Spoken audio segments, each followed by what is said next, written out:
आदाब सभी को। मेरा नाम नगमा है और हम सनतकदा से हैं। सनतकदा की एक नई पहल है लखनऊ बायोस्कोप, जो एक कल्चरल म्यूजियम है शहर में बनने वाला, जिसके लिए हम बहुत सारी रिसर्च और चीजें करते जा रहे हैं।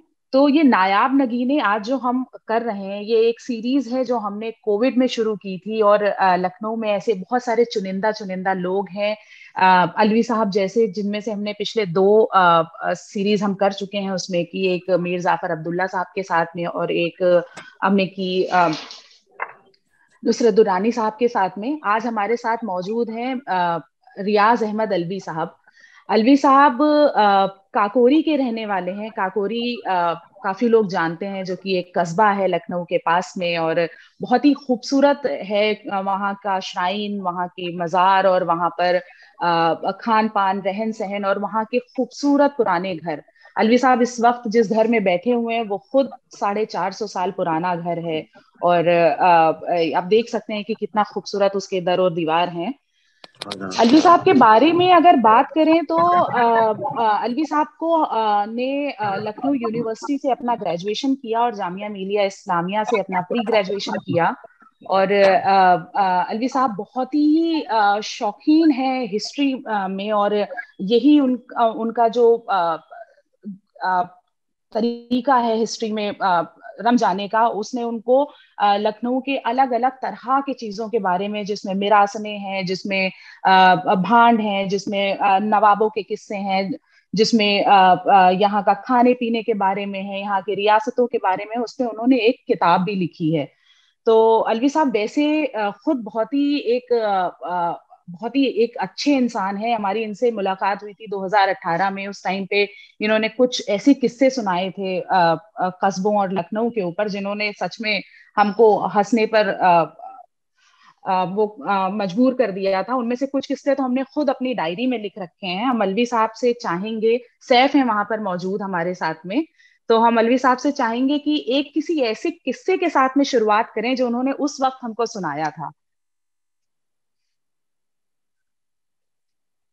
जी, आदाब हाजरीन। हम काकोरी में ही हैं अभी, और अलवी साहब के साथ में। तो अलवी साहब, नगमा आपी ने जो किस्से का जिक्र किया एक। हाँ, मुझे याद आ रहा है जी। कि नगमा, हम और समन आपके प्रोग्राम के सिलसिले में, आपके रिसर्च वर्क के सिलसिले में काफी जी। रास्ते में गुफ्तगू हो रही थी, ताल्लुक है एक दूसरे से। हाँ जी। तो हमने सोचा रास्ता अच्छा कटे, कुछ अपनी बातें, कुछ दूसरों की बातें कर। जी। तो उसी गुफ्तगू के दरमियान कुछ किस्से हम सुनाते चले आए उनको। जी।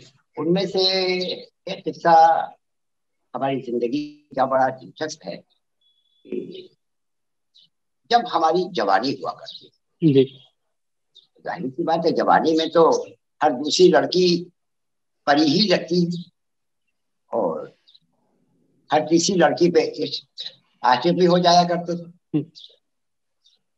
मुझे याद आया कि एक बार मैं काकोरी में अपने घर से दरगाह की तरफ किसी के यहाँ जा रहा है। तो रास्ते में बड़े बड़े मकान थे, लोग रहते थे। तो मैंने देखा कि एक लड़की अपने घर से बाहर निकली। बहुत शानदार घर हुआ करता था वो, और उसने भैंस के आगे कुछ चारा और सानी रखी। मुझे बड़ी अच्छी सी थी, मुझे बहुत अच्छी लगी। तो मैं जब अब वापस गया अपने घर, तो मैंने अपनी माँ से कहा कि मामी, ऐसा करें कि एक लड़की हमें दिखाई दी है, हम उससे शादी करना चाहते हैं। उनका क्या खास बात है, रिश्तेदार है, खानदान की है। मैंने कहा ये सब नहीं बताएंगे, लेकिन उसकी खूबी मैं बता दूं। तो भाई क्या खूबी थी? तो हमने कहा साहब, जो लड़की भैंस की इतनी तवाज़ो कर रही है, वो अपने शौहर की कितनी करेगी। तो इस तरह के बहुत से हैं हमारे। जी। तो रास्ते में वहां गए, मलियाबाद की तरफ जाने में एक पुल पड़ता है, बेटा का पुल। अच्छा। तो मैंने इन लोगों को बताया कि बेटा के पुल के ऊपर जो दोहरे लगे हुए हैं, हाथ के लिखे हुए, वो जिन साहब ने लिखे हैं, वो डॉक्टर फरीदी साहब लखनऊ के बड़े मशहूर एक डॉक्टर हुआ करते थे, उनके ग्रैंडफादर के हाथ के लिखे हुए।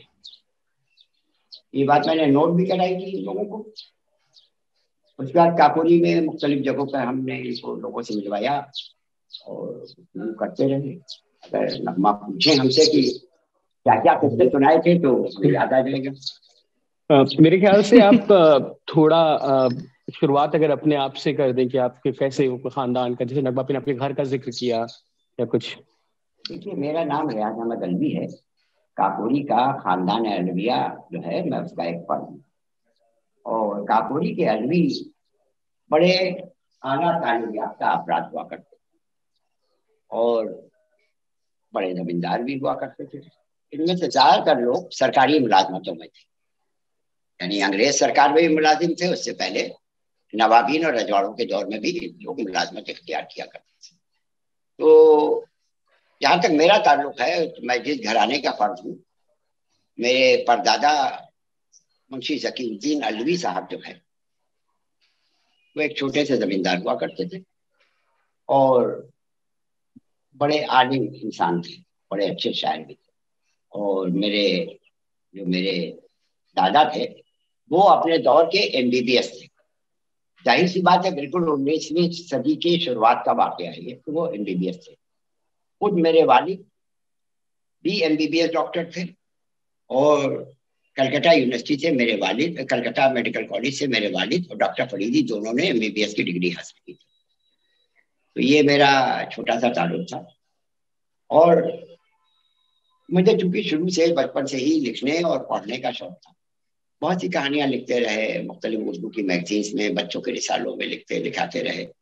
मैंने अपने शुरुआत के दौर में बच्चों के लिए साइंटिफिक फिक्शंस पर भी बहुत सी मजमून लिखे, जो कौमी आवाज या खिलौना या कलिया या टॉफी, नूर, इस तरह के रिसालों और अखबारों में। आपका कैसे ऐसा मतलब चला गया लिखने में, कैसे एक आपका आ गया, क्या एक वजह रही उसका? भाई, क्योंकि मुझे पढ़ने का बहुत शौक था जी। तो पढ़ने के बाद ये जहन में आया कि भाई ये जो लिखा है, जो लोगों ने ही लिखा है, मैं भी लिखूं तो लोग मुझे जाने। तो जब मैं इत्तेफाक से लखनऊ में सैयद सिफ्ते रजी साहब एक थे, जो बाद में गवर्नर हो गए बिहार और झारखंड के, तो उनके कांटेक्ट में मैं आया। उनका भी लड़कपन था और मैं तो छोटा ही था उनसे। तो इनका, भाई तुम बहुत तेज हो, तुम्हें शायरी भी कर रहे हो और लिख भी रहे हो, तुम आओ हमारे यहाँ। तो उनकी एक ऑर्गेनाइजेशन थी, अंजुमन अदब-ए-अतफाल। अच्छा। तो उन्हीं ने मुझे बुलाया, कहा भाई तुम अपनी कहानी जो बयान करते हो इसको लिख के लाओ। तो मैं लिख के ले गया, तो बड़ा एंजॉय किया उन लोगों ने। क्योंकि मेरे लिखने में एक पहलू ये रहता था कि आदमी उसको पढ़ के बजाय रोने के हंसने लगे। कुछ याद है हल्का सा, क्या शुरुआत में लिखा था, कुछ एक आध जुमला कुछ इसका, अगर आपको याद हो? ये तो याद नहीं, इस बात तो 50 साल पुरानी हो। अच्छा। इतना याद नहीं है। और बहुत सा कलेक्शन जो है वो हालात के हाथों बर्बाद भी हो गया, मौजूद नहीं है। लेकिन बहरहाल लिखने पढ़ने का शौक राय साहब, सलीमपुर यानी तकी भाई, सादुद्दीन साहब, सिफ्ते रजी और कई लोग थे, हसन कमाल, अहमद इब्राहिम अलवी, बहुत से लोग ऐसे थे जिनकी वजह से हमारा लिखने पढ़ने का शौक परवान चढ़ा। और इन लोगों ने हमारी बहुत मदद की। हमको बहुत से उस जमाने में लड़कपन में इनाम मिले हमारी कहानियों के ऊपर, और हल्की फुल्की शायरी भी की कभी कभार। इस तरह से शुरुआत हुई। बाद में पढ़ने लिखने के बाद जो मुलाजमत वगैरह जो भी करना थी की, और उसके बाद जब मैं लखनऊ आया तो खानदानी मसाइल और उलझनों का शिकार हो गया, तो दोबारा नहीं निकला। फिर ये हुआ कि अपने और कामों के साथ साथ तारीख का मुताला शुरू किया।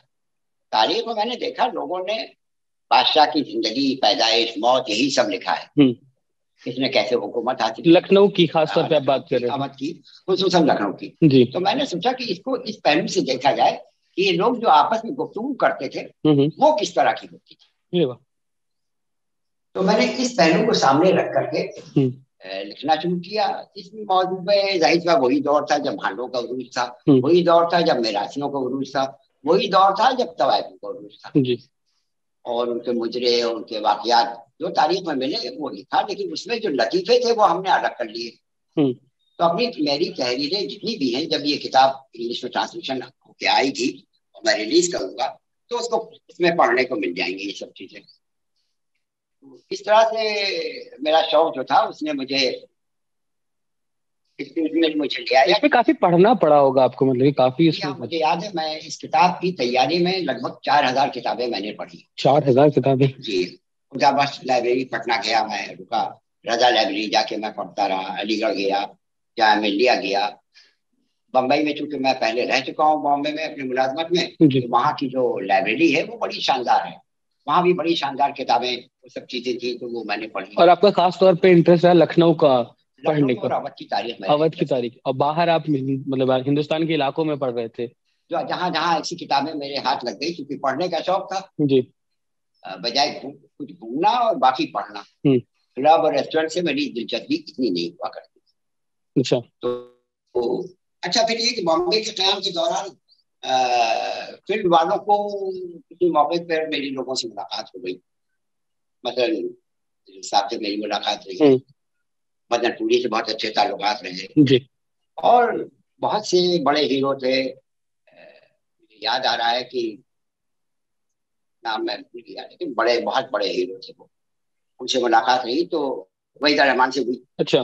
तो मेरी जबान चूंकि लखनऊ की थी, तो लोगों ने मुझसे कहा कि तुम फिल्मों के लिए करो। भाई मेरा मिजाज नहीं, मैं तो फिल्म, अच्छा 3 घंटे फिल्म देखने के, मुझे 3 घंटे के लिए कोई किताब मिल जाए तो मैं उसे पढ़ लूँ, चाहे वो साइंस हो, चाहे माता हो, चाहे आर्ट हो, या जिस मौजूद भी हो, लेकिन किताब होना चाहिए। तो इस शौक ने, लेकिन हुआ ये कि लोगों ने मुझे घेरा और मुझसे स्क्रिप्ट मैनेजमेंट का काम लेने लगे, यानी स्क्रिप्ट भी डायलॉग्स की दुरुस्तगी का काम मुझसे लिया गया। साफ जबान में मैं डायलॉग को दोबारा उनको समझाऊं, मैं बोलता था और उसके बाद लोग उसको दोहरा लेते। मदन पुरी बहुत अच्छी उर्दू और फारसी जाना करते थे, दिलीप साहब तो जानते ही थे उर्दू और फारसी, तो मुख्तलिफ मौकों पर हमें बुला लिया जाता था, मुख्तलिफ फिल्मों की शूटिंग के मौके पर जो उसमें किरदार हुआ करते थे, वो पहले मुझसे सुन लेते थे, उसका तलफ़ुज़ दुरुस्त, और उसके बाद उसी तलफ़ुज़ के साथ उसको दोहराते थे। क्या बात? और मुझे याद है कि मैंने अक्सर वो जोर से चिल्ला के डांटा भी कि भाई, मैं तो एक साहब थे जो शायद सही नहीं बोल रहे। अरे हमने कहा, जनाब वाला अभी क्या कर रहा है, आपने हिंदी पढ़ी है, डायलॉग बोल रहे, हिंदी में तो 3 शाह होते हैं, तब भी आप शाह नहीं बोल पा रहे। कौन से, किस भी लगा, कोई एक्टर का नाम है, कोई है इसके पीछे जिनके बारे में चाहिए? नाम लेना मुनासिब नहीं। अच्छा। और देखिए, मैं जिस दौर की बात कर रहा हूँ, उस दौर के लोग तो अब बचे, और जो लोग बचे हुए हैं, जाहिर था 50 साल में मुझे भूल गया, 40-45 साल। 80 में 81 में मैं वापस आ गया था बॉम्बे से, तब से अब तक घूमती में। कितने साल बॉम्बे में आपका ये वाला मैं रहा? 6-7 साल रहा। 6-7 साल। कुछ पिक्चरें, कुछ ऐसे नाम है जिनको आप लेना चाहें कि अगर आपने उनमें ही काम किया हुआ है? नहीं, मैंने किसी फिल्म में काम नहीं किया। अच्छा। अपने उनके सच ये है कि मैं फिल्म की शूटिंग से भी दूर रहा हूँ, बैठता तो था वहां पर, मैंने उसमें दिलचस्पी नहीं की। अक्सर ऐसा हुआ कि मेरी डायलॉग डिलीवरी और मेरा अंदाज देख करके उसे कहा गया, अरे भाई वो ऐसा है, कितने लोग खड़े हुए, तुम भी खड़े हो जाओ और ये कहना। मैंने कहा भाई मैं कैमरे के सामने ये सब नहीं करूंगा, मुझसे जो आपने काम कहा है, स्क्रिप्ट दी है, उसको मैं दुरुस्त पढ़ नहीं सकता हूँ, क्योंकि पहले स्क्रिप्ट आसान हिंदी और आसान उर्दू में लिखी जाती, ज्यादातर लोग जबान को दुरुस्त तरीके से, यानी उनका जो तलफ़ुज़ होता था वो ज्यादा बेहतर होता था, उसमें कमी होती थी, जब समझाते थे तो समझ लेते थे। आज के दौर की तरह नहीं, कुछ भी बोल दे और वो सब चल जाए। वक्त बदल गया अब तो बहुत। आप वहां से फिर आए, फिर आप लखनऊ आए? फिर लखनऊ आए, यहाँ के जो हमारे अपने घरेलू हालात थे, जो मसाइल थे, उसमें पड़ गए जी। तो बहुत दिनों तक कुछ ज्यादा काम नहीं किया, लेकिन बहरहाल लिखने पढ़ने का काम वक्तन फवक्तन करते रहे जी। और उसी लोगों के दरमियान हमारा आना जाना, यानी शायर, अदीब, आर्टिस्ट, ड्रामा आर्टिस्ट, इन्हीं लोगों के दरमियान हमारा उठना बैठना रहा। इन्हीं लोगों से हमारी दोस्ती, राज बिसारिया साहब से हमारी दोस्ती रही, हमसे सीनियर थे, और ताकि बहुत से लोगों से हमारे ताल्लुकात रहे, हमारा आना जाना था, क्योंकि हमारी जबान की वजह से लोग हमसे मिलना पसंद करते थे, हमसे बातचीत करते थे। क्या बात है।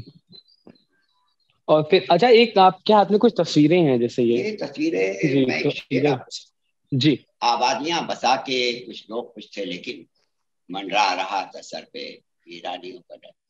क्या बात। ये मेरा जो अपना पुश्तैनी मकान है जी, ये जिस जगह पे भी हम हैं, आप बैठे हुए हैं जी, कि जब मुकम्मल हुआ करता था तब की तस्वीर। जी, और कुछ ये तस्वीरों का ऐसे शौक कैसे आ गया आपके? आपने बताया कि आपने काफी पूरे काकोरी के सारे घरों को तस्वीर में, ये मेरा शौक था। ये भी इसी घर का है? इसी घर का है, जी, बाहर का हिस्सा। ये भी इसी घर के बाहर का हिस्सा है। थोड़ा सा अपने घर के बारे में अगर आप बताएं। ये देखिए, कुछ कम्युनिकेशन गैप हुआ। ये मकान 450 साल पुराना नहीं है, ये मकान 1904 का है। जी, और ये मकान इटालियन तर्ज तामीर का है, क्योंकि मेरे ग्रैंडफादर डॉक्टर थे, आला तालीम याफ्ता थे। उन्हीं ने इस मकान को, काकोरी का पहला मकान था जो गुम्मों से बना था।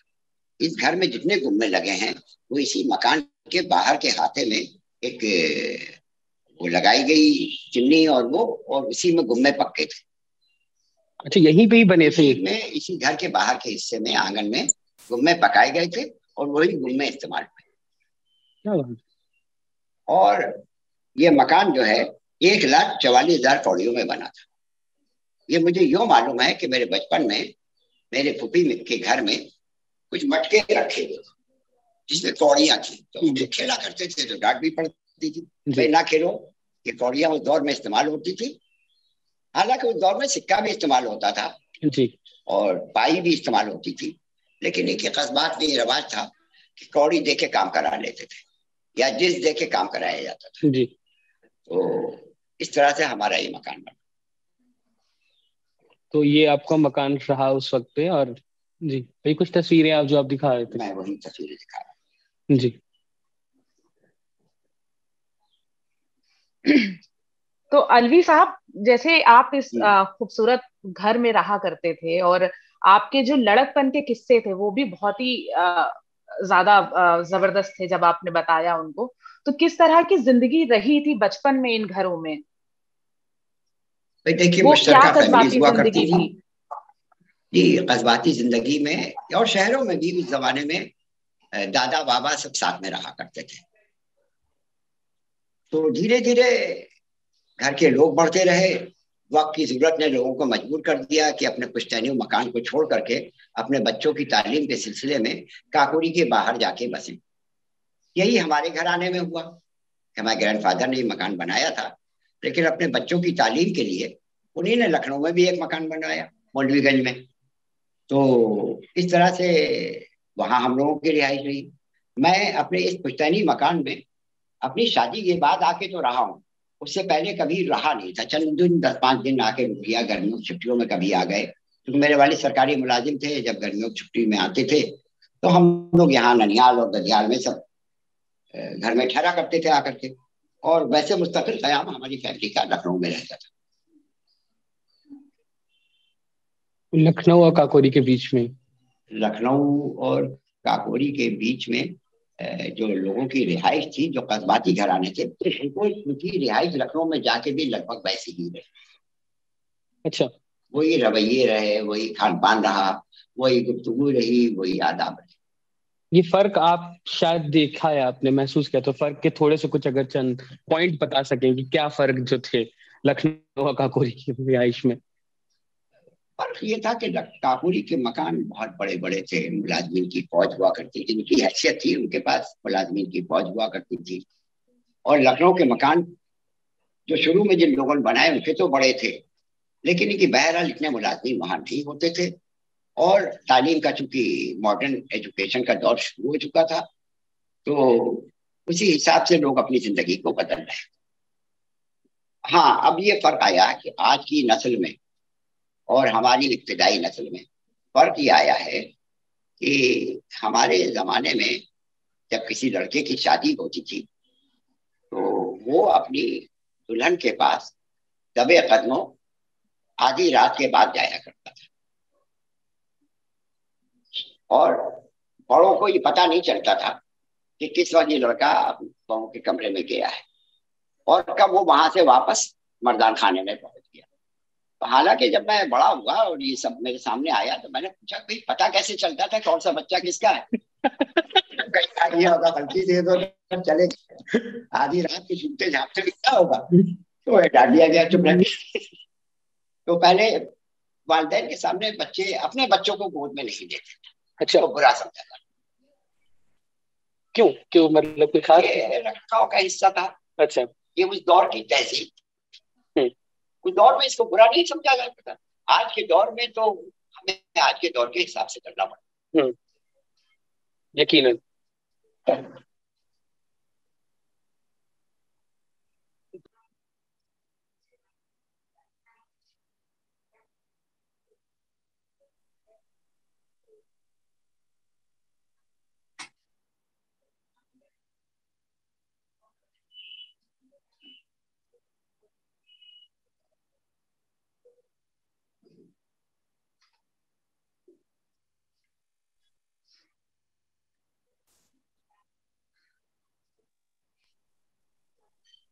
क्योंकि हर घर में मर्दान खाना अलग होता था और जनान खाना अलग होता था।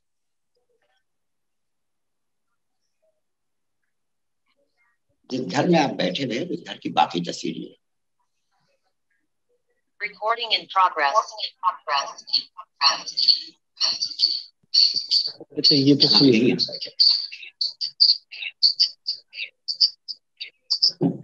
अच्छा ये इसी घर की तस्वीर है ये।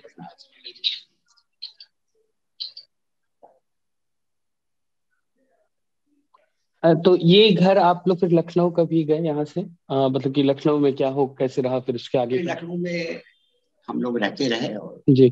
यहाँ काकोरी आना तो पिकनिक की तरह हुआ करता। अच्छा। तालीम शुरू होने के बाद किसी का वक्त रहा नहीं। हमारे भाई बहन जी जो थे लखनऊ पढ़ते थे, फिर भाइयों की अलीगढ़ में जी। बहनें बड़ी हुई, उनकी शादियां हुई। हाँ जी। और जहाँ जहाँ हमारे वालिद पोस्टेड रहे वहाँ वहाँ फैमिली के साथ में रखा हुई। तो इस तरह से घर तो हमेशा खाली ही पड़ा था। हाँ, शादी के बाद इस मकान में हम आके रहे, हमने महसूस किया कि लखनऊ का घर, सब भाई और उनके बच्चे और चचा वगैरह सबके बच्चे, ये मकान तो बढ़ेगा नहीं जी। अपराध बढ़ गए। तो हम शादी के बाद यहाँ आके रहे और हम लगभग 30 बरस तक इस घर में रहते रहे। तब ये घर मुकम्मल था, ये इस तरह से डिमोलिश नहीं हुआ। हालात ने इसको गिरा दिया, कोई रहेगा नहीं तो बर्बाद तो। अच्छा, गिरा तो होगा। तो एक चीज ये, आपने जब तस्वीरें में दिखा रहे थे तो आपने एक जिक्र किया था कि कुछ कैमरे आपके पास में आए हुए थे, कुछ कौन से वक्त में आपने ये डॉक्यूमेंट करना शुरू किया था? 67 में एक कैमरा अक्फा वो खरीदा था। अल्फा, हाँ जी। अक्फा एक छोटा कैमरा था जिसमें एक बल्ब लगा करता था, तो बल्ब 12 आने का मिला करता था। अच्छा। वो बहरहाल पैसे चंदा करके और कुछ चोरी करके और कुछ जेब खर्च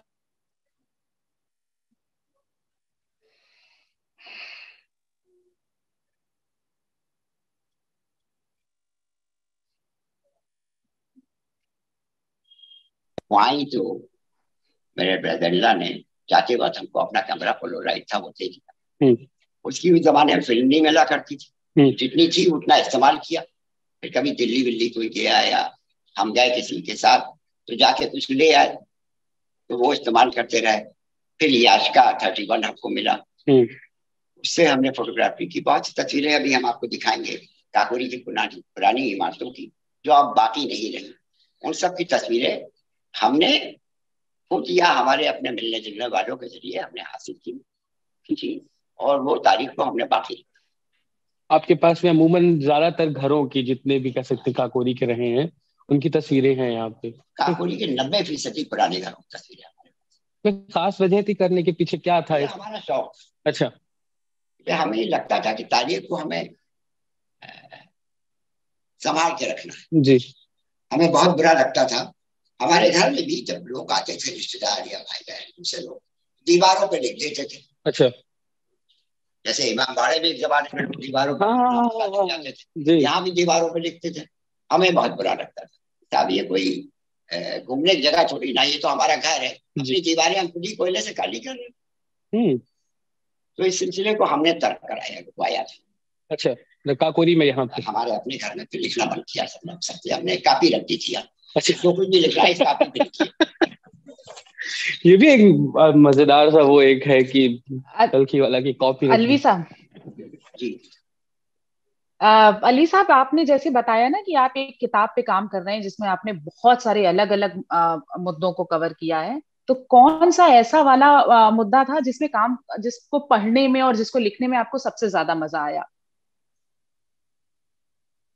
भाई देखिए, हमारी दिलचस्पी की चीज जो थी मेरासियों पे लिखना था, तवायफों पे लिखना था, भांडों पे लिखना था। क्योंकि इन पे जिस तरह से लिखा गया है उसमें हमदर्दी का पहलू तो लोगों के सामने रहा कि एक ऐसी कौम है जिससे हमदर्दी की जाए। या ये कि जो थर्ड जेंडर है जो लखनऊ में कुछ बने हुए होते थे जिनको जबरदस्ती बनाया जाता था अगवा करके, इनके साथ हमदर्दी का पहलू तो था, इंसानी पहलू कभी भी नहीं रहा इनके बारे में। मैंने इस पहलू को सामने करके लिखा, इनकी आपस की गुफ्तगू लिखी, इनकी रस्म और रवाज लिखे, इनकी जबान लिखी कि क्या जबान आपस में इख्तियार करते थे, लखनऊ के शरीफों की जबान क्या होती थी, लखनऊ की तवायफों में क्या जबान इख्तियार की जाती थी, और लखनऊ की सो कॉल्ड रजीलों की क्या जबान।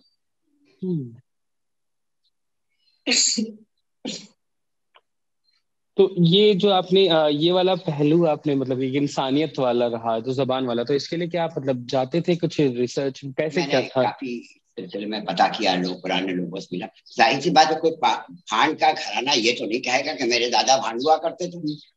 तो इधर उधर से पता लगा के जब मैंने पहुंचा, बातचीत की, तो देखिए ऐसा है कि किसी खानदान के बारे में जब हम बात करते हैं, पता करते हैं, तो हम को उनकी गुफ्तगू, उनके तरीक़ेकार, आदाब से पता चलता है कि ये किस तरह के लोग हैं। उससे अंदाजा होता था कि भाई किस तरह के लोग हैं, उनकी जबान, उनकी जुमलेबाजी जो आपस में होती थी, घर में शौहर बीवी से कैसे बात कर रहा है, बच्चे से माँ बाप कैसे बात कर रहे हैं, बच्चे माँ बाप से कैसे बात कर रहे हैं।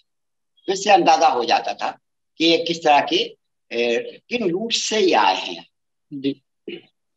वैसे ही मेरासियों का भी था कि मेरासियों के बारे में मैं ये बता दूं कि ये आज के मेरासी बहरहाल अलग है, वो इसका 100 साल के, लेकिन उससे पहले मेरासी, मेरासी क्या बल्कि मेरासी नहीं, ये जो था ये तवायफों की एक किस्म हुआ करती थी। ये पहलू अछूता भी है और नया जी। क्योंकि जब लखनऊ में जैसे एक जगह है चावल वाली गली, इसका असल नाम था चूने वाली गली, अकबरी दरवाजे के पास में जो है पीछे जी गली हुआ करती थी जी। तो ये चूने वाली जो थी लखनऊ के बाहर से आके पहले फैजाबाद में बसी, फिर उसके बाद वहां से जब लखनऊ डेवलप होने लगा तो यहाँ आ गई, और यहाँ इन्हीं ने अपना गाने बजाने का पेशा शुरू कर दिया। इसमें बहुत सी थी जो कस्बियां भी थी, बहुत सी थी जो सिर्फ डांसेस और गाने बजाने का काम करती थी, मगर वो अपने फन में बड़े यकता थी और बड़ी ईमानदार थी। उनकी आपस की गुफ्तगू भी बड़े आदाब और तरीके और सलीके से हुआ करती। मैंने यहाँ के जेवरात पर लिखा, मैंने यहाँ के मजहब पे लिखा कि लोग किस तरह गुफ्तगू किया करते थे, मजहब का किस तरह से एहतराम होता था। कुछ एक आध चीज अगर आप मैं आपको ऐसा ऐसा मोटा मोटा ये बता दूं, क्योंकि मेरे सामने कोई हिस्सा नहीं है जो मैंने लिखा था। बहरहाल एक नवाब साहब का किस्सा है, क्योंकि आमतौर पर नवाबीन के यहाँ ये कायस लोग जो थे वो मीर मुंशी होते थे, ये इनके माली मामला भी देखते थे, इनके ट्रेजरर भी हुआ करते थे। तो एक बार एक महफिल थी जिसमें खाने मुख्तलिफ तरह के थे। जाहिर सी बात है कि उसमें एक ऐसे जानवर का गोश्त था जो आप मना कर दिया गया है। तो लोगों ने खाया, तो नवाब साहब ने कहा भाई इस तरफ तुम ना बैठो, इसमें उस तरह का गोश्त है। तो माने नहीं, वो बैठे उस तरह का गोश्त है तो खाने नहीं, उन्होंने खाया। तो उन्हीं ने कहा कि साहब खा लिया। तो उनका तुमने क्यों खाया, तुम्हारे तो धर्म में सुना मना है। नहीं, धर्म में मना नहीं है, हमारे धर्म के कुछ लोग ऐसा मानते हैं कि हमको गोश्त नहीं खाना चाहिए, और फिर गोश्त है तो सारी ही गोश्त है, हम गोश्त खाते हैं। फिर बड़े मजे से नवाब साहब से उन्हीं ने अपनी जागरूसी में कहा कि नवाब साहब अगर इसके ऊंट में इतनी शक्ति है तो अगर इसको कोई पूरा खा ले तो कितना शक्तिमान हो जाएगा। तो उनको बहुत डांट पड़ी, तुम अपने मजहब के हिसाब से अमल करो, और ये तरीका तुम्हारा गलत है, मुझे अच्छा नहीं लगा, और उनको आइंदा दस्तरखान पे आने से मना कर। ये वाकया है शहजादा अली खां के दौर, जो अस्फदुल्ला के बाद में जो नवाब बने थे जी, उनके दौर का है। उन्होंने डांट दिया और उनको अपने दस्तरखान से हटा दिया, आइंदा उनको उस महफिल में नहीं बुलाया गया जहाँ मुख्तलिफ तरह के गोश्त हुआ करते। तो भाई जो तुम्हारे यहाँ तरीका है वही इख्तियार करो। यकीनन हमारे यहाँ जो तरीका वो हम कर रहे हो, हम ना तुमको दबाव दे रहे हैं ना तुमसे फरमाइश कर रहे हैं खाओ। और ये जो तुमने हमसे जुमला कहा है इससे हमें तकलीफ। एक ये मोहब्बत भी दिखाते हैं कि आपस में कितनी ज्यादा थी और लोगों के इसका। मुझे याद आ रहा है जी कि बताया तो जो होम्योपैथिक का जो किताब है जी उसमें लिखा हुआ है, जो उसकी असल किताब है जी उसमें लिखा हुआ है जानवर का गोश्त खाने से 250 तरह की बीमारियां होती और गाय का गोश्त खाने से 350 तरह की बीमारियां होती। ये तो इस वक्त किताब में लिखा ही हुआ है। वो जो जर्मन साइंटिस्ट था जिसने होम्योपैथी इजाद की किताब है वही सब जगह चलती है। उसमें तो ये लिखा हुआ है साफ साफ। खुद हमारी फैमिली में मुझे नहीं याद है बचपन से लेके अब तक कि इस तरह के किसी ऐसे जानवर का गोश्त खाया गया हो जो दूसरी कौमें नहीं खाती या बचना चाहिए। तो ये उस वक्त के कौम का एक वो था। अच्छा, जो आपने भी नवाब के वक्त का जिक्र किया, उसी वक्त में दिल्ली से कुछ मतलब कहते हैं ना जो शायर और पोएट वगैरह भी आते, तो उनके भी कुछ किस्से होंगे शायद, यकीनन कुछ। मीर आए, मीर जी हाँ है। और मीर अनीस बड़े फक्कड़ किस्म के इंसान जी पैसे तो उनकी बात थे नहीं। हाँ जी। और मीर अनीस ने यहाँ आकर के, देखिए मैं आपको ये बता दूं कि लखनऊ की जो तहजीब है वो ईरानी तहजीब से बहुत है। ये जो यहाँ का मिजाज है वो बनावट और तसन्नो का मिजाज कहलाता है। ये मिजाज ईरान से यहाँ आया क्योंकि यहाँ शिया डायनेस्टी थी। मीर अनीस यहाँ आए तो जाहिर सी बात है उस वक्त लोहे और सलाम इसका अरूज हो चुका था। तो मीर अनीस बड़े माहिर थे नोहों के। उन्होंने और कुछ लिखा है, बहुत मरसिये लिखे हैं और वो मरसिये आज जो है वो सिक्के की तरह चल। हाँ, हिंदुस्तान के बाहर जी। तो उनकी जबान का तो जवाब ही नहीं था जी। और लखनऊ आकर के उन्हें अक्सर कहते थे कि लखनऊ वाले जो जबान बोलते हैं मुझे तो ऐसा लगता है कि अभी इनकी जबान में मोच है, जब मोच निकल जाएगी तो सस्ता सस्ता जबान आएगी। ये मीर अनीस का कहना था। कोई खास वजह है तो ये कहने की? क्योंकि जो जबान मीर अनीस इख्तियार करते थे वो लखनऊ के अवाम नहीं। अवाम जाहिर सी बात है कि खवात की जबान और अवाम की लबे दरिया के जी। ये बड़ा लखनऊ में था। अच्छा। लखनऊ के बजाय नखलऊ कह दिया। नखलऊ, हाँ जी। वो एक हल्का सा था उसमें। और भी कुछ ऐसी चीजें जो आपने बचपन में सुनते हो कि शायद आप चली गई हो, कुछ ऐसे ऐसी चीजें जो बताती हो? तो ये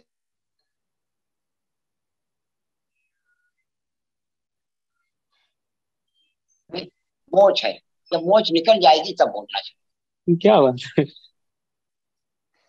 अच्छा, ये तो मीर अनीस के वक्त के हो गए। और भी कुछ इस तरीके की कुछ आपने जो निकाले हो या कुछ पर कुछ एक आध और किस्से अगर आप चाहें, फिर हम उसके बाद में आगे दूसरे टॉपिक पे। किस्सों में यह है कि आपने म्यूजिक पे भी काम किया है। म्यूजिक पे काम क्यों किया है? तो उस दौर में म्यूजिक के जो वाद्य यंत्र हुआ करते थे जी,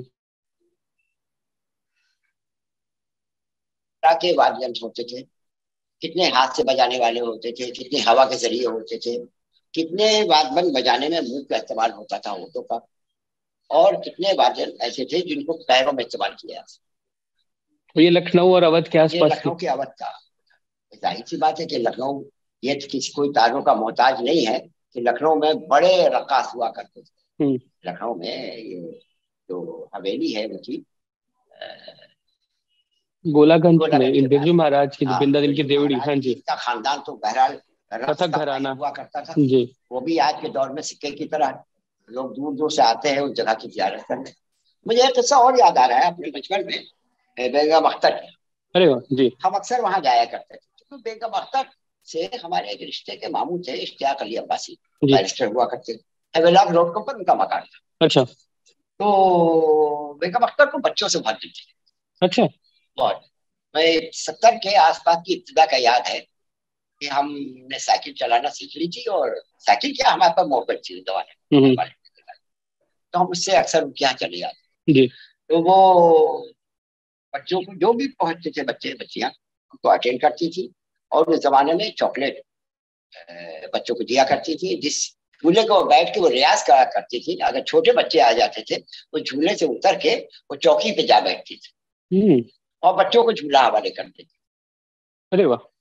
और बड़ी नर्म गुफ्तगू होती थी, बड़ी घरेलू गुफ्तगू होती थी। भाई हम लोगों को तो, हमको तो कम अज कम उस वक्त तक तमीज नहीं थी 70 के आसपास कि हम जिसके पास आते हैं जाते हैं, जिनके सामने हम जुमलेबाजी करते हैं, तो हमारे मिजाज कैसा था जुमलेबाजी। अच्छा। तो वो इतनी बड़ी खातून है, इनका ऐसा नाम है, हमारे इल्म में नहीं था, कभी उन्होंने डांटा नहीं हमारे ज्यादा बोलने को। अच्छा, आप उनके सामने भी जुमलेबाजी होती सारी चीजें एंजॉय करती थी। अच्छा।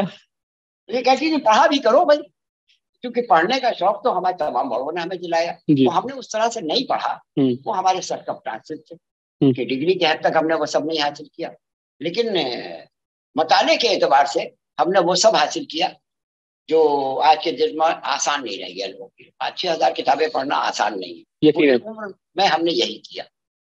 इसकी वजह से रोटी रोजी की तरफ भी ज्यादा तवज्जो नहीं दी। जब किताब मिल गई तो हम खो गए, ना वक्त का अंदाजा हुआ, ना नींद का रहा, ना सोने का रहा, और ना खाने का होश। आप बेगम अख्तर का जिक्र कर रहे थे कि आप उनके यहाँ अगर जाते थे तो वो उनका भी नर्म मिजाज और ये पूरा ऐसे बड़े नर्म अंदाज में बात करती थी, यानी अपने छोटों से, यानी जिनका म्यूजिक से नहीं कोई दिलचस्पी, जिनका म्यूजिक से लेना देना नहीं था, उनके साथ उनका रवैया अलग था। और जिनको म्यूजिक से दिलचस्पी थी उनके साथ उनकी गुफ्तगू अलग। उस सीरत में बच्चों को मना कर दिया था कि कुर्सी से दूर भेज दिया था, ताकि गुफ्तगू में शोर शराबा ना हो, और झूला उन्हें के हवाले कर दिया था। क्या ये वही ये कहाँ पे घर सर क्या, जब आप घर के पुराना घर जो था उनका, अच्छा, तो खत्म ही हो गया। जी जी जी। तो जब आप मेन गेट से जाते थे तो एक तरफ छोटी सी इमारत थी, सामने असल इमारत थी, वहीं एक बरामदा था, और लगभग ऐसे ही घर बने हुए। अच्छा। 4 इस घर में आप बैठे ऐसे दर है, ऐसे 4 दर थे। उसमें एक दर के साइड में जैसे हम बैठे हुए हैं, ऐसे ही एक दरा था। पहले कमरे कम होते थे घरों में, एक दरे होते थे, उसमें दरवाजे नहीं थे। वहीं पर उनका झूला एक दरे के पास लगा हुआ था, उसी में बैठ के वो अपना रियाज किया करते। बच्चों के जाने के बाद एक दरे में वो अंदर बैठ जाती थी चौकी के ऊपर, और वहां अपना काम करती थी, जो भी रियाज करना हो या और कुछ काम करना हो या लोगों से गुफ्तगू करना हो, वहां बैठ के करती थी। और बच्चे पूरे घर में दौड़े फिरते थे, उनको मना कुछ नहीं होता, बच्चों से मोहब्बत थी। बेगम अख्तर क्या, उसके कुछ और अजीज भी रहा करते थे, अब मुझे इतना याद नहीं रह गया, लेकिन उनके कुछ अजीज रहा करते थे। वो तो हम लोग टोकते टाकते थे, बेगम अख्तर कभी नहीं टोकती थी। इस वजह से भी नहीं टोकती थी कि ये इश्तियाक साहब का रिश्ते में भांजा है जी, तो ताल्लुक ये था। बेगम अख्तर एक बार मुझे याद है कि हमारे घर आई, हमारी बहन की शादी के मौके पर, शायद 65 वगैरह हुई थी, 65। वो आई तो अंदर नहीं गई, हमारी दादी ने उनको अंदर आने की इजाजत नहीं दी। वो दौर था ऐसा, वजह है वही वजह थी कि वो गाने के ताल्लुक रखती हैं। तो बाहर जो हमारे घर का ड्राइंग रूम हुआ करता था, वहीं वो बैठी, और पर्दे के पीछे से हमारी माँ ने उनसे, और हमारी दादी भी अपनी छड़ी पकड़ के वहीं बैठी, कैसी हो, क्या है, इश्तियाक ठीक है, इश्तियाक आते बहुत कम है, वो घरेलू गुफ्तगू, लेकिन वो पर्दे के पीछे वैसे ही गुफ्तगू हुई। और चाय नाश्ता जो लवाजमात थे उससे तवज्जो की गई। मुझे याद है उन्हें चाय नहीं दी, उसके बजाय और जो लवाजमात थे उसको थोड़ा बहुत चख लिया था। शायद चाय पीती नहीं थी, मुझे याद नहीं कि उनको मैंने कभी चाय पीते देखा। अच्छा भी। अच्छा, आपने जैसे इनके ऊपर भी काफी काम किया, जो तवायफें जो गाने के से ताल्लुक रखती थी, या जो आपने इस पे काम किया हुआ है, और बेगम अख्तर का आपने एक किस्सा सुनाया, तो एक ये मेंटल हेल्थ पे क्या असर पड़ता होगा उनकी, कि अगर किसी के घर जा रहे हैं तो पर्दा है, आने नहीं दे रहे हैं, तो आपका उसके बारे में कुछ? दिल बहुत बड़ा है, क्योंकि इस सब के बाद भी जब हम जाते थे तो कभी उनके रवैये में फर्क नहीं, क्योंकि उनकी शर्त यही थी इश्तियाक अली अब्बासी साहब की कि भाई हम शादी तुमसे कर रहे हैं, और शादी भी आपको मालूम है क्यों हुई थी, जैसा कि मुझे मालूम है जी, कि वो कोई मौका था ऐसा, तो उन्होंने कहा भाई मेरे वो उनके गाने से मुतासिर हुए, उनके आदाब कुछ मुतासिर हुए जी, तो इश्तियाक साहब की तरफ से उनका आप मालूम है ना कि मैं क्या हूँ, कौन हूँ, मेरा तरीका क्या है। तो एक मुआहदा तय पाया कि भाई ऐसा है कि आप जो अपने गाने का काम है वो बदस्तूर जारी रखेंगे और कुछ जगहों पे जाएंगी, कुछ जगहों को हुदूद तय कर दी गई कि कहाँ नहीं जाना है, कहाँ जाना है। तो 22 जगहों के लिए है, कहाँ टच के नहीं। हाँ जी, यानी अवामी तौर पर जी सब जगह जाने का मामला नहीं। जी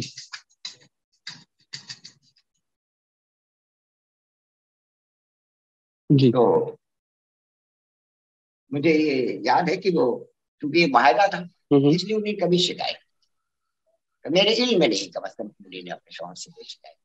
अच्छा अलवी तो साहब, जैसे आपने की बात जी नगमा जी, हाँ जी बोलिए। अलवी साहब, ये तो हो ही नहीं सकता कि आप काकोरी की बात करें और कबाबों की बात ना आए, और आपने एक बहुत ही अहम हाँ, किस्सा भी सुनाया था कबाब उस का बारे मामला में। यह है, जी जी, कबाब का मामला यह है कि कबाब की इजाद भी अलवियों ही की है। ये काकुन कोठी वाले हैं, आप वैसे वाकिफ भी है थोड़ा बहुत। इनके जो दादा हुआ करते थे वो उन्हीं ने कबाबों की इजाद की। इसकी वजह ये थी कि पैरेटिक हो गए, उनके दांतों में तकलीफ रहने लगी और बड़े शौकीन थे कबाब के, दोस्त के। उनसे सोचा क्या तरकीब की जाए, तो उन्हीं ने इसका कबाबों का नुस्खा इजाद किया और पकवा के खाए। इसके बाद फिर वो मकबूल होता चला गया, पूरे खानदान में सबने इसके अडॉप्ट कर लिया। शुरू शुरू में जहां तक मेरे इल्म है कि पहले काकोरी की बहुओं पे लाजिम था कि काकोरी कबाब लगाना और बनाना सीखें, बहू बेटियों सब पे लाजिम था। और लगभग कोई खानदान, कोई घर ऐसा नहीं था जहाँ बड़ों को काकोरी कबाब अपने घर में लगाना ना आते हो, सीख लगाना नहीं। खुद मेरे घर में भी मेरी अहलिया को शौक हुआ। मेरी एक अजीज थी जो काकोरी कोठी वालों की अजीज थी, उनसे उन्हीं ने कबाब का तरीका पूछा और सीख लगाना उन्हीं ने सीख ली। 12 घर के ऊपर हमारे यहाँ काकोरी कबाब बन जाते हैं, क्योंकि चितंबा बहुत होता है इसलिए रोजमर्रा ये काम नहीं हो पाता। ये तरीका अलग है काकोरी कबाब का, क्या मतलब इजाद के ऊपर अगर हम जाएं इसके थोड़ा सा? उसका ये है कि उसका कीमा बड़े जानवर के पिछले हिस्से का गोश्त होता है, उनके आसपास जो पैर है वहां के गोश्त का, उसे मुकद्दम कहते हैं जी। वो गोश्त जो होता है लस होता है उसमें, और उस गोश्त का कीमा बनता है। उसमें थोड़ी सी बकरी की चर्बी भी है, बहुत मामूली। और उसके बाद इसमें जो मसाले हैं वो मिलाए जाते हैं, प्याज मिलती है, थोड़ा सा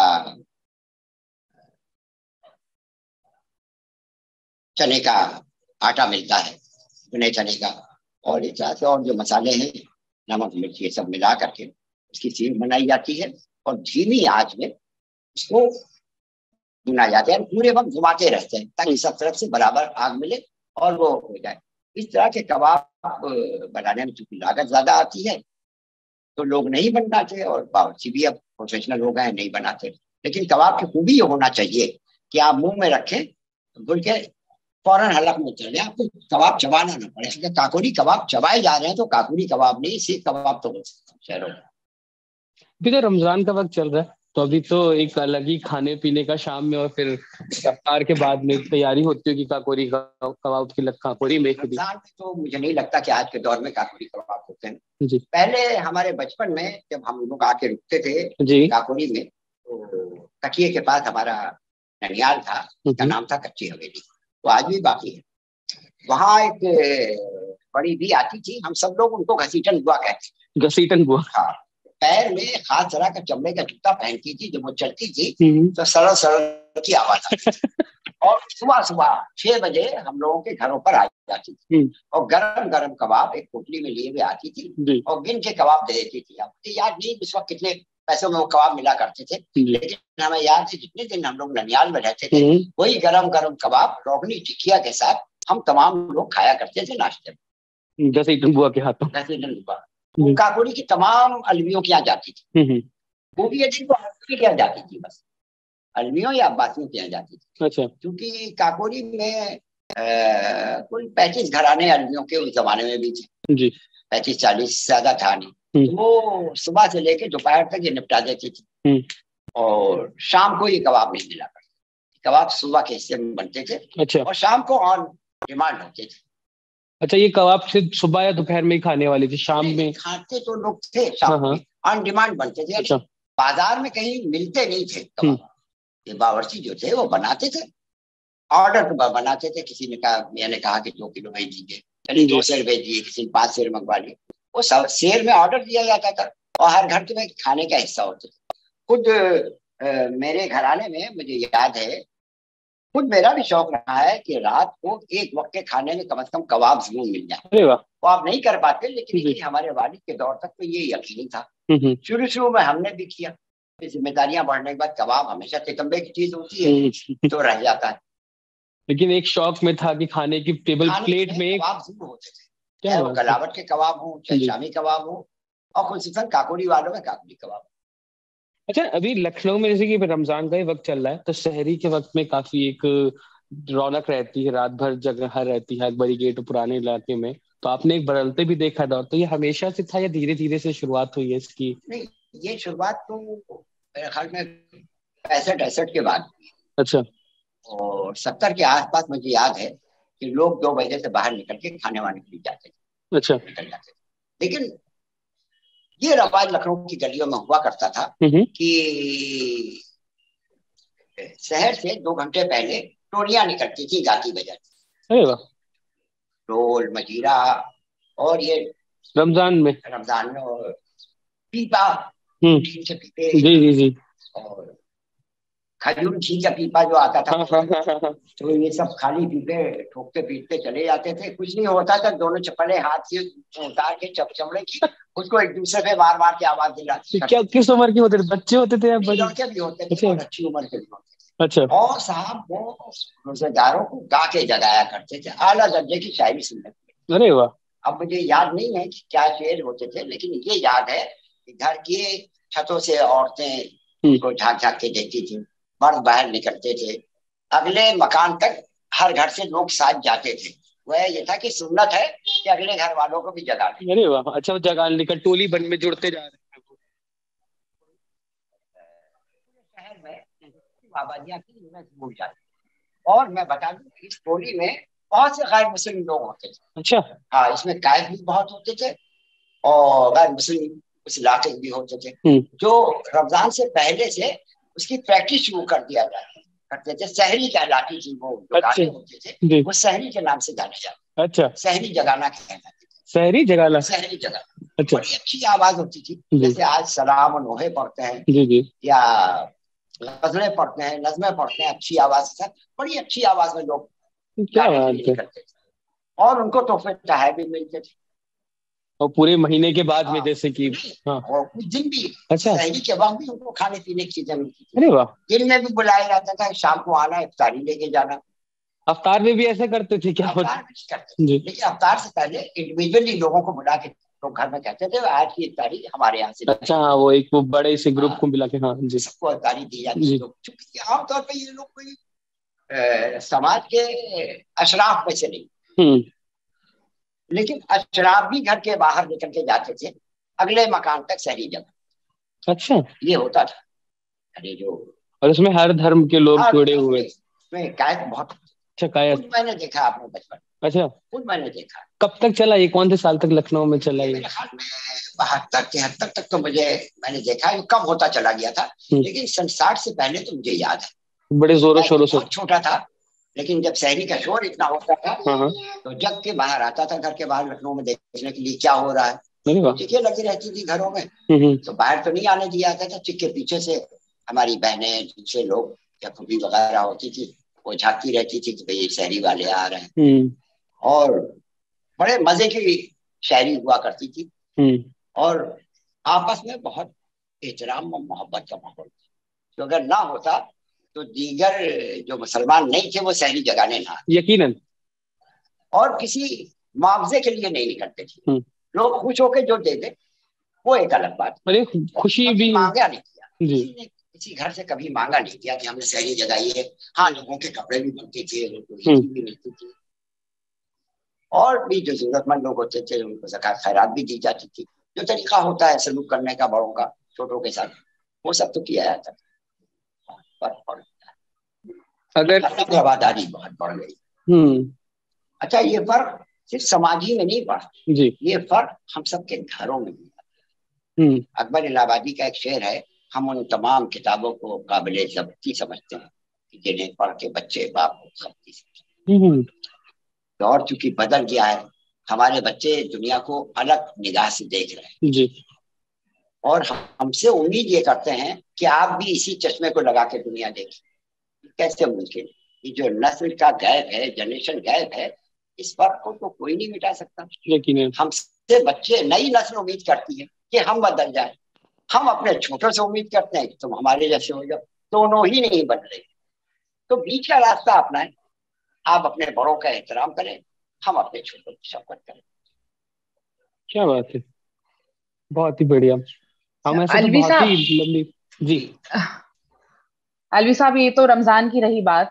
अभी आपका जी काकोरी में ये जो उरस होता है और जो मशहूर जी है जी पूरे जी जी। लखनऊ में भी, यहाँ से भी कितने लोग पहुंचते हैं, तो कुछ उस बारे में बताइए कि उस वक्त क्या दौर था और अभी क्या दौर है। देखिए, उर्स जो है वो कई सौ साल से हो रहा है, इसमें कोई शुबा नहीं। लेकिन जब ये दरगाह आबाद हुई है, ये भी कई सौ साल हो गए, तो उस वक्त ये उर्स नहीं था। दरअसल यहाँ पर जो लोग आके बसे थे, ये सब हमारे खानदान के ही अफराद थे और इन्हीं ने यहाँ पर लोगों को अच्छी बातें बताने का काम शुरू किया था। यानी सूफीइज्म जो था वो ये था कि अच्छी बातें बताई जाए और मजहब के बारे में बताते थे। लेकिन मजहब के बारे में उनको बताते थे जिनका वास्ता मजहब से होता था, वरना सिर्फ वो दर्स इंसानियत देते थे। और वहां आने वाले की तादाद में, जहां तक मैं अब से 25-30 साल पहले भी देखता रहा हूँ, कि बराबर से मुसलमान और गैर मुस्लिम सब आया करते थे दरगाहों और मज़ारात के ऊपर। और वहां तो सिर्फ अच्छी बातें की जाती, मोहब्बत का पैगाम हुआ करता था। वहां तो कभी कोई ऐसी बात हुई नहीं कि भाई तुम क्योंकि मुसलमान नहीं हो तो दरगाह पे नहीं आओ, तुम हमारे यहाँ मजार को ना छुओ। लोग आके चादरें चढ़ाते थे, कव्वाली सुनते थे। पहले तो बहुत से कव्वाल भी गैर मुस्लिम हुआ करते थे, क्योंकि उनको जबान आती थी, वो फारसी और उर्दू से वाकिफ होते थे। शायरी किसी की जागीर तो थी नहीं, वो कोई बेशक शायरी करता था। और कव्वालों के भी एक अलग खानदान हुआ करते थे, जो आमतौर पर मेरासी ही कव्वाली किया करते थे। अच्छा। कव्वाल अलग से कोई नस्ल नहीं है, जी मेरासियों का क्योंकि पेशा था गाने बजाने, हम्म, तो इन लोगों ने कव्वाली को भी अडॉप्ट किया। क्योंकि मज़ारात पर और इस तरह की जगहों पर, दरगाहों पर कोई ऐसी चीजें तो की नहीं जाएगी जो मेले ठेलों में होंगी, वो दरगाहों पे बहरहाल नहीं। हम्म, क्योंकि यहाँ तो सूफीज्म था, यहाँ तो मोहब्बत का पैगाम था। जो खुदा की तो बात यहाँ होगी। नट का नाच तो नहीं हो सकता था। हम्म, तो उन्हीं ने अपने आप को बदला और कव्वाली की तरफ आए। उस जमाने में चूंकि सन 35 तक हिंदुस्तान की सरकारी जबान तो फारसी हुआ करती जी थी। जी उसके बाद फिर उर्दू और हिंदी और दीगर चीजें आई। हिंदी तो आजादी के बाद पूरी तरह से आएगी। हालांकि हिंदी सन 35 में शुरू हो गई थी अच्छी तरह से, लोगों ने पढ़ना लिखना, प्रेसिडेंशियल की तहरीरें आप जी सब इसके आसपास ही की है। तो दरगाहों का जो कंट्रीब्यूशन था वो मोहब्बत की तबलीग के लिए था। और काकोरी का एक जो एक हाँ, नाम हो गया कि एक बड़ी दरगाह में कैसे। क्योंकि कई सौ साल से दरगाह है, ये लोग पढ़ने लिखने वाले लोग अपनी मुसीबतों का को दूर कराने के लिए आते थे। लोग ख्याल ये था कि ये लोग अच्छे लोग हैं, मजहब के पाबंद हैं और इन्होंने जिंदगी में अच्छे काम किए हैं, हमें दुआ दे देंगे, पानी पढ़ देंगे या अपने हाथ से कुछ लिख के दे देंगे, फायदा हो जाएगा। माशाल्लाह। मैं आपको इसका एक लतीफा सुना दूं जी सर। जी जरूर जरूर जरूर। वो ये कि हम एक दिन दरगाह पे बैठे हुए थे सर। जी सर वो हमारे मामूजाद भाई हैं रिश्ते में, जो अब बैठते हैं। हम्म तो जब वो नहीं बैठते थे, उनके यानी हमारे मामू बैठते थे, तो एक औरत आई। हम्म तो वो अपना दुखड़ा रोने लगे कि मेरी सास ऐसी है, मेरी सास वैसी है। थोड़ी देर के बाद मामू ने उसको चलता कर दिया, बातचीत करके समझा बुझा के कुछ लिख के दिया जो कागज की शक्ल में था, ये कर लिया। और उसकी सास आई, उसने भी अपने बहू के किस्से शुरू किए। तो आप जरा नागवारी भी या भी आई कि तुम क्या करती हो, कैसे है, क्या रवैया है। तो खैर इत्तेफाक से गुफ्तगू करते करते उनका वक्त पूरा हो गया तो मामू चले गए। उस वक्त उनका फर्श वगैरह लगा हुआ था, मैं झम से वहां किनारे होकर बैठ गया। जहाँ पर वो बैठते थे, उस आसन पर तो नहीं बैठा, उसके पास में बैठ जी जी गया। यहाँ बैठा हुई क्या मामू। जी यूसुफ साहब मियाँ के घर में बैठे हुए हैं, ऐसे चौकत्ता मुकत्ता है, टोपी कुर्ता पजामा पहने हुए हैं, तो मियाँ ही होंगे ये भी इस किस्म के। तो उसने कहा कि मियाँ ऐसा ऐसा ऐसा है। तो हमने कहा बहू कहा है? उनका जो बाहर है, निगोड़मारी बाहर है, तो बुलाओ उसको। आ गई, कागज कागज बाहर रखे हुए थे, कलम था सेठे का, मैंने दावात में कलम डाला और उस पर लिखा और बिस्मिल्लाह लिख ली। कहा कि भाई ऐसा करो, उसको नहीं दिखाया, उसको मोड़ा और कहा कि इसको मुआवजामा कर, और ऐसा करो कि जब तुम्हारी सास तुम्हें गालियां दे और चीखे चिल्लाए, इसको दांत के नीचे दबा बोलना नहीं, ख्वाब कितना ही बुरा भला कहे। अब वो क्योंकि मियाँ ने कहा था तो उसने मान लिया। कुछ दिनों बाद मेरी मुलाकात हुई, मैं फिर दरगाह गया, उनका मियाँ से तावीज से तो कुछ हुआ नहीं, आपने जो तावीज दिया था उसने बड़ा फायदा उठाया। अरे क्या हुआ भाई? उनका मेरी साथ कुछ बोलती नहीं है। तुमने हमारे कहने पे अमल किया, दांत के नीचे दबा देना, बोलना कुछ नहीं, वो कितनी बुरा भला कहे। कहा हम कुछ नहीं बोलते, हम सबर से काम लेते हैं। तो क्या बढ़िया बात है, ये तो बहुत ही बढ़िया, बहुत बढ़िया ये। जी मेरे ख्याल से वक्त भी हमारा होने को आ रहा है। नगमा आपी? हाँ नहीं, अलवी साहब आप कुछ अपनी किताब से कुछ पढ़ना चाहेंगे? जी जी जी जी। और बाकी इसके बाद में हम एक क्वेश्चन आंसर का भी रखेंगे, जो बाकी लोग जो जुड़े हुए हैं वो भी कुछ सवाल अगर करना चाहें अलवी साहब से।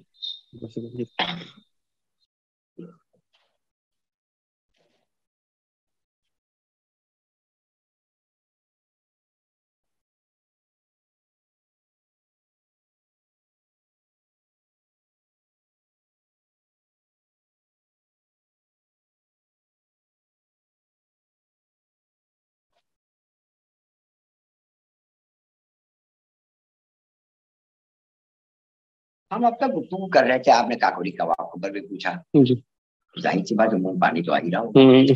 तो अब जरा बात लज्जत कामो जाहिर। नवाबी दौर हुकूमत में मतबख यानी बावर्ची खाना और जी जी जी जी और दस्तरखान के ताल्लुक से अवध में नए नए तजुर्बे किए। नवाबी उमरा के पास दौलत की कोई अफराद थे, बहुत तरह के खानों में उनकी खास दिलचस्पी की वजह से मुख्तलिफ मजेदार खानों की जाती, जो शाही बावर्ची खानों से निकलकर खास व आम के घरों में पहुंच गए।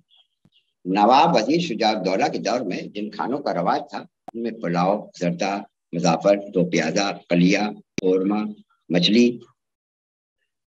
दरियाई कबाब, हुसैनी कबाब, शामी कबाब, हलीम, मिठाइयों में बाकरखानी, फिरनी, खीर, हलवा और सिर्फ नाश्ते के लिए एक खास चीज नमिश इजाद की, मक्खन, जो आजकल मक्खन कहलाता जी। एक बात मैं इसमें यह भी बता दूं कि नमिश खुद बनारस में आज भी बिकती, मगर वो लगभग वही चीज है जो लखनऊ का मलाई मक्खन कहलाता है, लेकिन असल में नमिश दूसरी चीज है। अच्छा। नमिश जो सिर्फ जाड़ों में सुबह के पहले पहर तक खाई जा सकती। नमिश नाम की मिठाई शुजाउद्दौला के दौर में इजाद हुई।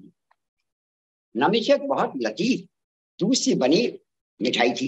उसकी खूबी ये थी, सुबह सुबह जब ये नाश्ते में पेश की जाती थी उस वक्त ये बहुत गाढ़ी, छाकदार और बहुत हल्की होती थी और खाने वाले के मुंह में जाते ही हो जाती। और दिन चढ़े नमिश के खान में जो बाकी रहता था वो सिर्फ खुशबूदार और मजेदार दूध था। नवाब साहब को नमिश बहुत पसंद थी, इसलिए सुबह को नाश्ते में वो नमिश जरूर खाना चाहिए। एक मर्तबा नमिश उनके सामने पेश की गई और नवाब ने अभी नाश्ता शुरू ही किया था कि अचानक हरम से बहू बेगम का बुलावा और वो काफी देर मसरूफ हो गए। और जब वापस आए तो उनको खान में नमिश नजर न आई, बल्कि खान में सिर्फ खुशबूदार दूध था। नवाब को ये बात बहुत नागवार थी। फौरन हसन रजा खान चीफ मैनेजर बावर्ची खाना को तलब कर लिया और माजरा पूछा, तो मैनेजर ने नवाब के सामने रकाबदार व हलवाई की पेशी करा दी। उसके बाद नवाब को नमिश तैयार करने का तरीका बताया। नमिश तैयार करने का तरीका यह था, जाड़ों की सर्द रात में अव्वल पहर से लेकर आखिरी पहर तक यानी लगभग सुबह तक खुले आसमान से गिरने वाली ओस और पाले के साथ दूध को इस कदर फेंटा जाए कि इस खुशबूदार दूध में हवा भर जाए और वो झाग की शक्ल इख्तियार करे। यही वजह है कि सूरज की तमाज़त शुरू होते ही वो झाग बैठ जाता है और दूध का शरबत बन जाता है। एक दिलचस्प खाने का वाकया और है। एक मरतबा का वाकया है कि नवाब आसिफुद्दौला ने लॉर्ड कार्निवल के एजाज में दावत की, जो कि 6 माह तक लगातार जारी रही, जिसमें तरह तरह के खानों के अलावा मुख्तलिफ शरबत और रोटियां भी थी, जिसमें नान बादाम, शीरमाल, नान जमा, नान जंजीर, नान बर्फी यानी चपाती। जिसको खाते हुए लॉर्ड ने चपाती के बारे में जानना चाहा कि आधे गज की गोलाई की रोटी कैसे पकती होगी। तो उनको अमीर मतबख ने रोटी पकाने का तरीका बताया। क्योंकि अंग्रेज यहाँ रोटी तो होती नहीं थी, डबल रोटी होती थी, इसलिए लॉर्ड को इसके खाने का तरीका भी नहीं पता था। सो उसने छुरी कांटे की मदद से इस रोटी को काटना चाहा, तो रोटी तो कटी नहीं। उसकी समझ में नहीं आ रहा था कि मैं इसको खाऊं कैसे। ये देखकर एक कोने में सिलपटी लिए भांड को मजाक सूझा। उसने झट सिलपटी नीचे रख दी और हाथ धोकर लॉर्ड के पास आया। कहने लगा, सरकार गुनाह माफ, अगर इजाजत हो कि गुलाम इस रोटी के एक कोने को थाम ले और आप मजे से छुरी का इस्तेमाल करके चपाती को हलाल करें। ये हरकत देखकर आसिफुद्दौला मुस्कुराने लगे। लॉर्ड भी समझ गया, वो भी हंस दिया। ये बताना भी दिलचस्पी से खाली ना होगा कि इस दौर शाही में दावतों के मौके पर भांड, मेरासी, नकाल वगैरह दस्तरखान पर मौजूद रहते थे और मेहमानों के इर्द गिर्द दिलजोई के लिए हाजिर रहते थे, ताकि शिकम शेरी के साथ साथ महफिल कहकहाजार रहे और खाना अच्छे माहौल में ज्यादा दिलचस्पी के साथ खाया जा सके और महफिल यादगार हो जाए। आसिफुद्दौला के ही दौर में ट्यूनिंग जब अवध आया तो आसिफुद्दौला ने उसके एजाज में दावत रखी, जिसका जिक्र ट्यूनिंग ने अपने सफरनामे में भी किया है कि जब खाना काबों में लाकर दस्तरखान पर सजाया गया तो पुलाव की काब ऐसी लग रही थी गोया नौरतन मिलाकर रख दिए गए। ये नौरतन पुलाव था। उसकी खिदमत में जब मुर्ग का सालन पेश किया गया तो उसको पूछना पड़ा कि ये क्या है, क्योंकि मुर्ग में मिर्च की खुशबू आ रही। लॉर्ड ट्यूनिंग को विलायत से आते वक्त अवध की जबानों, रस्मों, रवाजों और माशरत और मज़ाहिब के बारे में अच्छी मालूमात हासिल हो चुकी थी, क्योंकि ये वो लोग थे जो हुकूमत करने आए थे। तो यहाँ के रस्म रवाज के बारे में उनको इल्म हासिल करना ही होता था। खैर, तो ट्यूनिंग को पता था कि मिर्च खाने में नहीं मिलाया जा सकता, क्योंकि मिर्च खुशबूदार खुश्क खून होता है और बगैर किसी मेडिकल ग्राउंड के इसका इस्तेमाल किसी मुसलमान के यहाँ मुमकिन नहीं। सो ट्यूनिंग को दारोगा मतबख ने बताया कि इस मुर्ग को मुश्क की गोलियां खिलाकर पाला गया था, इसलिए इसके गोश्त में मुश्क की खुशबू आ गई। बस ट्यूनिंग बहुत मुतासिर हुआ और उसने अजराह मजाक कहा कि ऐसा खुशबू वाला मुर्ग सालन खाकर अगर विलायत पहुंचते पहुंचते उसका इंतकाल हो गया तो उसके कफन और लाशे से भी मुश्क की खुशबू और सोगवारान उससे महसूस हो और मेरे हक में दिल से।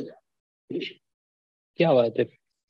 ये कौन सी किताब का कुछ ये लखनऊ में खानों को पता है। अच्छा, ये आप काम कर रहे हैं इस पे? ये मुकम्मल। अलवी साहब, एक सवाल आया है कि ये जो आपकी किताबें हैं ये कहाँ मिल सकती हैं? तो ये किताबें इस चक्कर में रुकी हुई है मैडम कि ये इसका अंग्रेजी ट्रांसलेशन कराया जाए।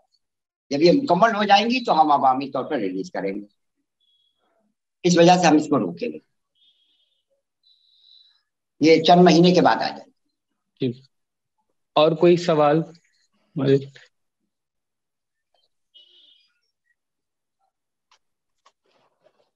तो ट्रांसलेशन के ऊपर अभी भी काम इसका चल रहा है। आपने कितनी ऐसी किताबें कह सकते हैं जो इसका जिक्र कर सकते हैं? कितनी किताबों का बोल सकते हैं कि ऐसे हैं? किस किस टॉपिक के ऊपर हो सकती हैं किताबें? ये भाई अवध की तारीख के ऊपर है जी, हिस्ट्री के ऊपर, अवध की हिस्ट्री में जी, उस दौर में जो लिबास था जी, इसके ऊपर है। उस दौर में जो जेवर इस्तेमाल होते थे उस पर है। जी, उस दौर में जो खाने होते थे जी, वो है। उसके अलावा अवध के नवाबी दौर में भांडों का जो उरूज था, भांडों का कहाँ से भांड आए, कहाँ बसे और दिल्ली से कैसे यहाँ आए, फैजाबाद कैसे गए। और उसका मेरासियों का जिक्र, मेरासी एक अलग नस्ल, अलग तरह के लोग थे, उनके बारे में है। और तवायफों पर है, चूंकि अगर अवध का जिक्र करें तारीख का और तवायफों का जिक्र ना करें तो तारीख अधूरी है। हालांकि मैं एक बात बता दूं कि कुछ अंग्रेज जो तारीखदान थे, उन्हीं ने जाहिर है उनको हुकूमत करना चाहिए। तो जब तक कि हुक्मरान वक्त को वो बदनाम नहीं करेंगे उस वक्त तक आवाम तो हुकूमत कैसे करें।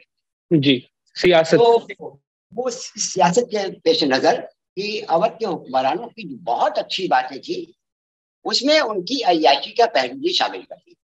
देखिए, चीज जो है वो इंसान की फितरत है, हर दौर में रही है और हर दौर में रही। तो नवाब भी उससे अछूते नहीं रहे। लेकिन मसलन आसिफुद्दौला के बारे में है या शुजाउद्दौला के बारे में है, किसी के हरम में 200 थे, किसी के हरम में 300 थे। कभी ये इस पहलू पे नहीं गौर किया गया कि 300 बीवियां रख के आदमी क्या करेगा। इंसान की जो एक कैपेसिटी होती है जी जी, वो इसलिए था किसी शख्स की मदद करें तो कैसे करें तो वो महफूज भी हो जाए और उसकी इज्जत आबरू भी बाकी रहे। तो भाई इसको हमारे निकाह में दे दो या हमारी उसमें दे दो कि मुता जी। इस तरह से उनको महफूज करने के गर्ज से ये किया जा रहा है। जी। इसको अवाम ने दूसरे तरीके से, तारीखदानों ने अलग तरीके से इसको प्रोजेक्ट किया जो हम तक पहुंचा। वो ये था कि तमाम जमींदार, तमाम रजवाड़े सिर्फ और सिर्फ अय्याशी थे जी, या सिर्फ उन्हीं ने इमारतें ही बनवाई, उन्हीं ने आला तालीम हासिल की, उन्हीं ने जंग और सनत और हिरफत में कमाल हासिल किया, उन्हीं ने इंसानी हमदर्दी के बहुत से काम किए, उन्हीं ने प्याव बनवाए, उन्हीं ने जगह जगह ऐसी इमारतें बनवाई जहाँ मुसाफिर आके ठहर सकते थे, आवाम के खाने का इंतजाम किया। एक बड़ा मशहूर दौर है आसिफुद्दौला के दौर जी। उसको बतौर शेर लोगों ने नहीं लिया। जी। शेर यह है कि जिसको न दे मौला उसको दे आसिफुद्दौला। मेरे ख्याल में शेर से ज्यादा अवाम की जबान पर कोई शेर आज तक आया नहीं। आसिफुद्दौला के वक्त में, आसिफुद्दौला के वक्त में जब बहुत बड़ा यहाँ पर फ्रॉड पड़ा, कहत पड़ा, तो अवाम के लिए और कुछ खवास के लिए, जो खवास तो किसी के सामने हाथ फैला नहीं सकते, वो दिन में आम लोग इमाम बाड़ा और उससे मुतसिल इमारतें बनाते थे, रात को लखनऊ के शुरफा और कस्बा के शुरफा जाके उन इमारतों को गिरा देते। इसका उनको मुआवजा मिलता था, उस मुआवजे से वो लोग अपना घर चलाते थे, यानी पर्दादारी भी थी। ये पहलू है कि सत्तारी और पर्दादारी भी थी कि जो शख्स सबके सामने हाथ नहीं फैला सकता है जी, और सबके सामने मजदूरी नहीं कर सकता है, वो अपनी और गयूर भी थे वो लोग कि भाई आप अपनी मेहनत से हासिल करेंगे जी। तो ये रात को मेहनत करते थे, मुआवजे में को कीमत मिलती थी। ये सारा काम रात को होता था और वहां हुक्म था उस इलाके में चिराग नहीं जलेगा दूर दूर तक, जो कुछ भी होता था अंधेरे में होता था। वो पर्दा वो ध्यान में रखा जाता था उसी को। पर बहुत कुछ लिखा जा रहा है लेकिन ताल्लुक के इस पहलू पर क्यों नहीं लिखा जा रहा है मेरी समझ में। तो मैंने इन्हीं पहलुओं को ऊपर निगाह की। नवाब नसीरुद्दीन हैदर ने के भी बारे में काफी अलग है, लेकिन उनके वक्त भी काफी चीजें अलग अलग चीजों की शुरुआत हुई। हर शख्स में देखिए, नवाब या डिक्टेटर जी या मोनार्क, ये सब एक ही हुआ करते थे। इसमें उस शख्स का मिजाज, उसका कानून होता था जी, उसका कानून होता था, उसका हुक्म इसका कानून होता था। तो वही कानून था, कोई अलग से कोई रिटन कानून की किताब नहीं थी, कोई आईन नहीं था। तो उन्होंने जो चीजें तय कर दी वही कानून हुआ करता था। उस कानून के तहत उनका भाई हमें लोगों की ऐसे मदद करना है या हमें ऐसे सजा देना है। भाई जमींदारों के किस्सों में बाज किस्से तो अजीब गरीब है कि बाराबंकी के पास एक जमींदार घराना था और जमींदार साहब को नया नया बादशाह की तरफ से जमींदारी अता हुई थी। तो उन्हीं ने ये कर दिया था कि अब गांव में जो नई बहू आएगी उसकी पहली शब हमारे साथ है। ये उनका कानून था। जाहिर सी बात, इस कानून को तो चलना नहीं था। नवाब तक इत्तला पहुंची तो उन्होंने उनको मातूक करार दिया। ये भी किया। एक किस्सा ये है कि उस जमाने में 9 दौलती होते थे, 9 गढ़े होते थे, बैतू होते थे। बैतू से मरा ये है जो लोग कहीं और से आके बस गए हों, जी जी, उनको बैतू कहा जाता है कस्बाती जबान में। 9 गढ़े भी उन्हीं लोगों को कहा जाता है जिनके पास 25-30-40 साल में दौलत आ गई। अभी हाल फिलहाल में बसे हो जो पे दौलत आई हो। तो उस दौर में भी ऐसा एक गालिबन किसी मेरासी की औलाद थी नवाब, चूंकि मेरा काम मुशातागिरी भी था, जो रिश्ते लगाती थी। अच्छा। नवाब साहब खुश हो गए, उन्हीं ने कुछ गांव की जमींदारी दे दी उनको, तो साहब वो जमींदार हो गए। अब उन्हीं ने चलाना शुरू कर दिया। तो उसमें हुआ ये कि अब सारे जमींदार तो शिकार के शौक हुआ करते थे। मैंने भी सोचा कि शिकार के शौक के लिए चले, तो वो सलेमपुर की तरफ आए। सलेमपुर वाला घराना तो नवाबी का घराना था, पुराना रजवाड़ा था। तो नवाब साहब से इजाजत ली गई कि भाई ऐसा है कि हम आपकी झील, आपके जंगल में कुछ शिकार खेलना चाहते हैं, पुरानी जगह जमींदार है। जाहिर सी बात है, नवाब साहब को तो असलियत मालूम ही थी। उनका भाई ठीक है, तुम चिड़ियों का शिकार करोगे तो चिड़ियों का शिकार कर लेना, लेकिन ये बताओ चिड़ियों में क्या चीज खाने वाली होती है। तो जाहिर सी बात, नौगढ़ा जो थी, जिसने कभी शिकार नहीं किया था और जिसको सलीका नहीं था कि चिड़िया में कौन सी चीज खाना चाहिए, कौन सी चीज सबसे कीमती होती है, जिसमें सबसे ज्यादा गोश्त होता है, तो कहेंगे वो उसकी टांग।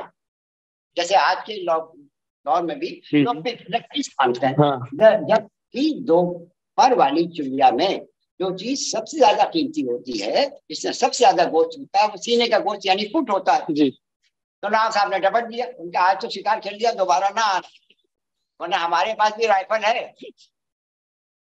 क्या बात है, नौगढ़े का किस्सा जी। अच्छा देखिए, नाम तो लेना किसी का भी जी मुनासिब नहीं है, तो इसलिए हम नाम नहीं ले रहे हैं। नहीं, वाकया जरूरी है। ऐसे तो किस्से हम फिर चलते ही जाएंगे। ये सारे किस्से आपकी किताब में मौजूद होंगे, एक किताब में मौजूद होंगे, और इंशाल्लाह जल्दी ही ये चंद माह के बाद मतलब पब्लिकली अवेलेबल हो जाएगी ये। किसी और का कुछ सवाल हो अगर तो हमसे कुछ करना चाहे।